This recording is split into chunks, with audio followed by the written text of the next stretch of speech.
So now that you know how to play GoSu, we're going to tell you what we thought of the game. Patrick? Now, if you recall from last week, every week we're going to roll this die. It's from Shadows Over Camelot for the really observant viewer.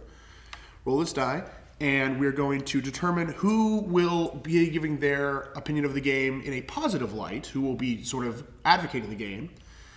And if it's even, I'll be advocating the game. If it's odd, Patrick will.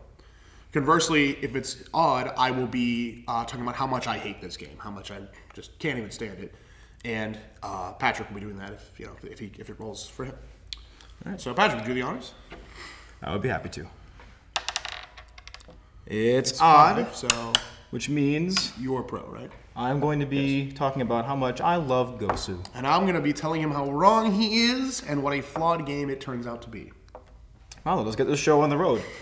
First thing I'd like to mention is about this game, the components are just very nice. You have these very well put together, like the chits are well constructed, they've got a cool theme to them. The Goblin cards themselves have really good artwork. They have, like, each individual card is very representative of the Goblin that it is. And a lot of them have a really good sense of humor. There's one card that looks like Uncle Sam. You can see it on the for a really blown up image, and I enjoy thoroughly. I mean, all in all, it's a very well-produced game. I mean, I'll give that to you. The chits punched out well. They punched out cleanly. No hanging chads. The cards shuffle well. They have not great art. I'll give that to you. But, you know, if we're talking about components, not to nitpick, but the box could use some compartments for the cards. Every time you open it up, it's just a mess. The cards are everywhere. It's a minor gripe, but also the box isn't really very indicative of the kind of game it is. It's relatively bland. It's got a kind of a nice art in front, but could be a little better. That said, I think the theming is very good. I think you can forgive that when you look at how interestingly this all goes together. There are 5 very well-defined Goblin tribes. They all have a very particular feel to them. They're very. I know when I was learning this game, it seemed very similar to Magic: The Gathering and the way the colors work in that game. Even the colors are the same.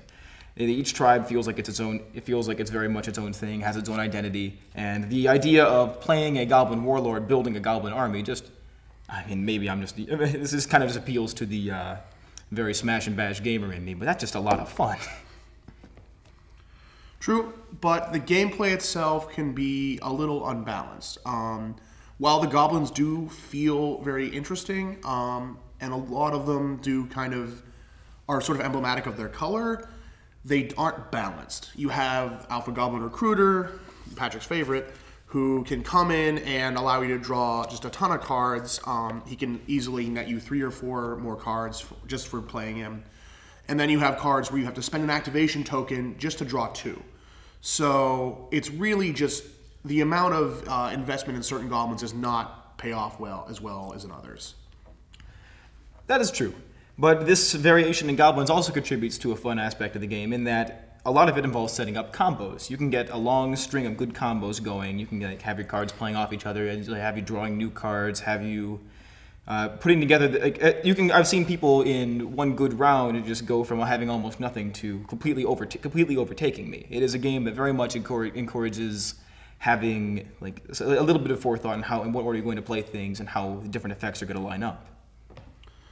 Yes, but you can essentially only not make bad plays. It's hard to make good plays in GoSu because the game is so luck-based. Usually one player will get a hand that just keeps going and going, can just kind of loop itself for a long period, really build up its army, just kind of keep its engine going because it can get so many cards so quickly. And other times you get a hand that you just can't play out of. You don't have anybody to get you going, you don't have any sort of resource engine, you just can't even get on the board, and you end up getting creamed in the first battle.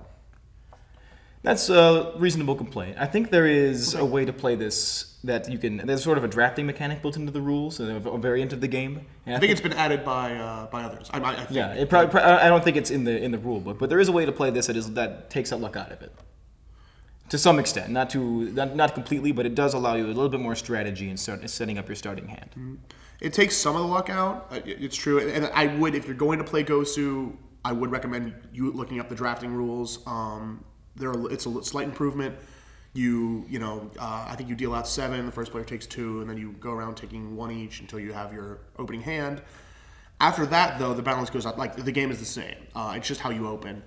And you still get into a huge problem when hands will still potentially be unbalanced. And if one player, even if you're kind of keeping pace with another player for a while, at a certain point, somebody's goblinage is going to fizzle out.